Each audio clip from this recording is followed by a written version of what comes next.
بچی کو اگر بہت پیار سے پالا، پردہ بھی کرایا، دین بھی سکھایا، اچھا کھلایا پلایا، ٹھیک ہے۔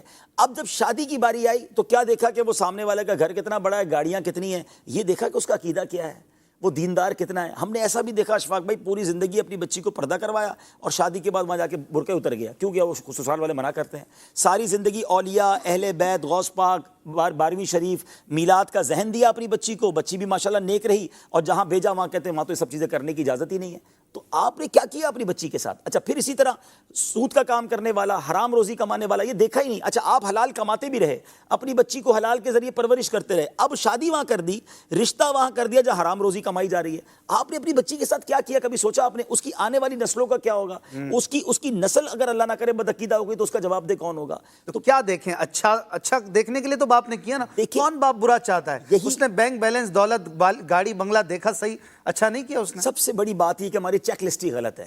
ہم نارملی لڑکا ڈھونڈتے وقت 3-4 چیزیں دیکھتے ہیں، دکھتا کیسا ہے، دکھتا بھی چل جائے گا اگر کماتا اچھا ہے تو، ٹھیک ہے نا، پھر اس کے بعد خاندان کیسا ہے، کوئی بری عادت تو نہیں ہے۔ اچھا بری عادت میں بھی کیا چیک کریں گے؟ وہ بری عادت جو معاشرے میں بری ہے، نشہ تو نہیں کرتا، چوری تو نہیں کرتا ہے۔ اچھا یہ نہیں سوچیں گے کہ نماز پڑھتا ہے کہ نہیں پڑھتا، کوئی نماز نہ پڑھنے سے زیادہ بری عادت کون سی ہے؟ اچھا حرام کا پیسہ بہت ہے، لیکن یہ پیسہ آتا کدھر سے ہے؟ سود کا کاروبار ہے، رشوت کا کاروبار ہے، نوکری کرتا ہے 50,000 کی، گھر میں گاڑیاں کھڑی ہیں، تو کدھر سے آئے یہ سارے پیسے؟ یہ کوئی سوچتا ہی نہیں ہے۔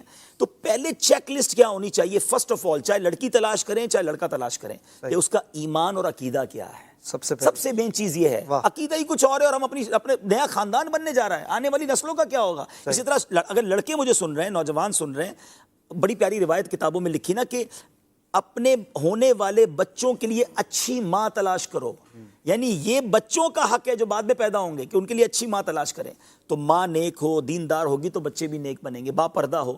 تو لڑکے بھی اپنے لیے اگر تلاش کرتے ہیں، اپنی ماں، اپنی فیملی کو کہتے ہیں، تو پہلے کہیں کہ اس کا عقیدہ، اس کا ایمان چیک کریں، پھر وہ نمازی ہے کہ نہیں، دیندار ہے کہ نہیں۔ دیندار جناب رشتے ملتے نہیں ہیں، اب اتنا اچھا رشتہ آیا تھا، کامل تو کوئی نہیں ہوتا جناب، ہم نے تو بچی دے دی۔ آپ نے انتظار ہی نہیں کیا، اللہ پر بھروسہ ہی نہیں کیا۔ آپ یقین کریں اگر آپ نے صرف اس لیے رشتہ نہیں کیا کہ آپ کو اللہ والا نیک رشتہ چاہیے اور حلال کمانے والا چاہیے، آپ اللہ کی ذات سے امید رکھیں، اللہ غیب سے ایسا رشتہ بھیجے گا۔ اچھا ایک بات میں اور سمجھا دیتا ہوں، بات طویل ہو گئی، کہ مثال کے طور پہ آپ نے بہت مالدار دیکھا اور وہ اللہ کو ناراض کر رہا ہے، کما ایسے رہا ہے کہ اللہ کو ناراض کر رہا ہے، عادت ایسی ہے کہ رب ناراض ہے۔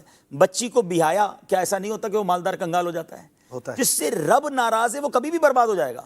اچھا ایک ایسے گھرانے میں دیا جو بظاہر اتنے مالدار نہیں لیکن اللہ کو راضی کرتے ہیں، نیک لوگ ہیں، حلال کماتے ہیں، نمازی ہیں، دیندار ہیں، آپ نے بچی دی، اللہ نے اس کی دنیا اچھی کر دینی ہے۔ تو سب سے پہلے یہ دیکھیں کہ میں جدھر اپنی بیٹی دے رہا ہوں یا اپنے بیٹے کا رشتہ کر رہا ہوں، وہ جو خاندان جڑ رہا ہے اس سے رب راضی ہے کہ نہیں۔ وہ کام کیسے طے کریں کس سے رب راضی ہے؟ ہم طے نہیں کر سکتے۔ سمپٹمز کچھ بھائی شرابی کو دیکھ کر تو پتہ چل جائے گا نا کہ اس کی حرکتیں کیا ہیں، ٹھیک ہے نا، ایٹ لیسٹ نماز پڑھنے والا ہو، دیندار ہو، حلال روزی کمانے والا ہو، خدا والا ہو، سب سے پہلے عقیدہ ٹھیک ہو، پھر اس کے بعد خیر انشاءاللہ۔ الحمدللہ میں جانتا ہوں، مزے کی بات ہے کہ ہمارے رشتہ داروں میں ہی ایک بہت، میں نام لوں تو آپ حیران ہو جائیں گے، اتنے بڑے گھرانے کا رشتہ آیا، اور جس کے یہاں رشتہ آیا وہ اتنے مالدار نہیں ہیں، اور وہ بلینرز تھے، بلینرز تھے۔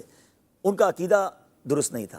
انہوں نے مجھے فون کیا کہ رشتہ آیا، اچھا بیٹی کے لیے رشتہ آیا، وہ بیٹی والے تھے، کہ میری بیٹی کے لیے رشتہ آیا ہے، لیکن میں صرف اس لیے منع کر رہا ہوں کہ یار میں جن عاشقان رسول میں اپنی بچی دینا چاہتا ہوں یہ وہ لوگ نہیں ہیں۔ مجھے اتنی خوشی ہوئی، حالانکہ وہ خود بظاہر مذہبی حلیے والے بھی نہیں تھے، لیکن الحمدللہ اللہ پاک نے کسی اور جگہ۔ بہت اچھی بات، ماشاءاللہ۔